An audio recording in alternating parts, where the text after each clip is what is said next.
tahukah Anda, ada sesuatu di bagian otak manusia yang tidak ada di otak hewan? Perbedaan mendasar antara otak binatang dan manusia terdapat pada lapisan terluar otaknya. Inilah yang disebut korteks. Disinilah pusat aktivitas pikiran manusia berada. Dan seluruh peradaban manusia dihasilkan oleh aktivitas kulit otak ini. Itu pula alasan mengapa dunia hewan tidak memiliki peradaban seperti manusia. Mereka tidak memiliki kemampuan untuk mengembangkan akal yang canggih, sehingga peradaban sains, teknologi, seni budaya, bahkan agama yang dimiliki oleh manusia tak bisa berkembang. Pemirsa, hewan ternak adalah selemah-lemah hewan yang memiliki akal.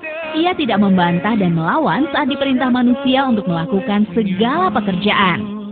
Manusia yang tidak bisa memahami apa yang sedang dilihat dan didengarnya, setara dengan hewan bahkan lebih buruk lagi. Allah Subhanahu wa Ta'ala berfirman, "Dan sungguh akan kami isi neraka jahanam banyak dari kalangan jin dan manusia. Mereka memiliki hati, tetapi tidak dipergunakannya untuk memahami ayat-ayat Allah. Dan mereka memiliki mata, tetapi tidak dipergunakannya untuk melihat tanda-tanda kekuasaan Allah. Dan mereka mempunyai telinga, tetapi tidak dipergunakannya untuk mendengarkan ayat-ayat Allah. Mereka seperti hewan ternak, bahkan lebih sesat lagi. Mereka itulah orang-orang yang lengah." Al-Quran Surat Al-A'raf ayat 179. Pemirsa, akal manusia bekerja dalam sebuah sistem syaraf yang rumit yang berada dalam kepala manusia yang disebut otak. Otak manusia merupakan sebuah struktur pusat pengaturan yang memiliki volume sekitar 1350 cc dan terdiri dari 100 juta sel syaraf dan neuron.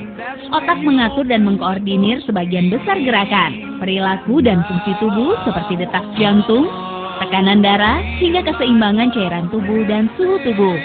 Otak juga bertanggung jawab atas fungsi emosi, ingatan, dan proses pembelajaran.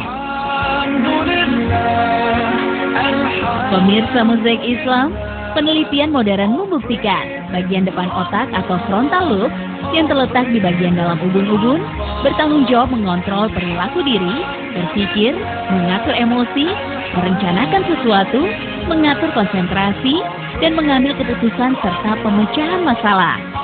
Dengan kata lain, bagian otak inilah yang menjadikan setiap individu unik dalam segi sifat dan perilaku.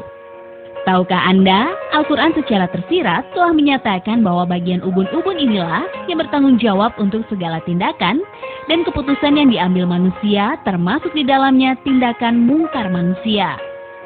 Allah Subhanahu wa Ta'ala berfirman, "Sekali-kali tidak. Sungguh jika dia tidak berhenti berbuat demikian, niscaya kami tarik ubun-ubunnya ke dalam neraka, yaitu ubun-ubun orang yang mendustakan dan durhaka." Al-Quran Surat Al-Alaq ayat 16.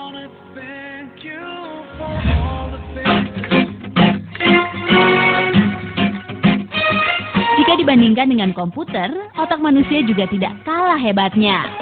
Otak manusia yang ukurannya hanya sebesar setengah jeruk bali mampu menyimpan informasi sekitar 800 informasi per detik dan selama rata-rata 75 tahun hidup tanpa merasa lelah.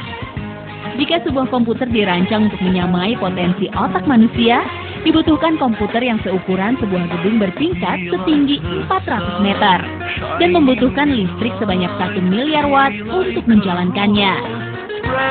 Hans Moravec, seorang anggota Fakultas Tambahan di Robotika Institute Carnegie Mellon University, mengatakan bahwa superkomputer yang canggih pada tahun 1997 hanya mempunyai kemampuan 1/100 dari kemampuan otak manusia.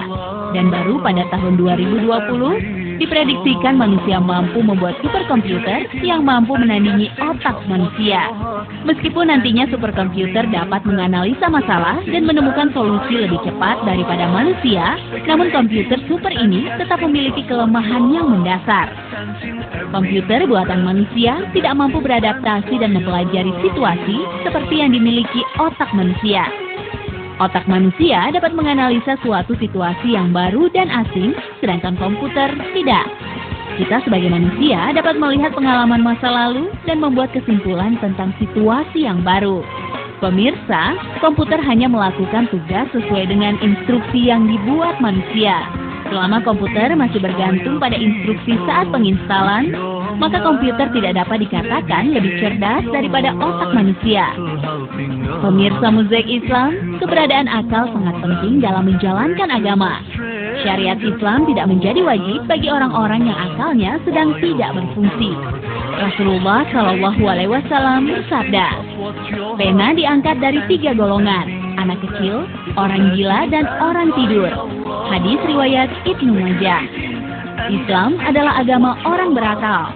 Al-Quran seringkali menyerukan manusia untuk menggunakan akalnya supaya memahami kebaikan dan keburukan.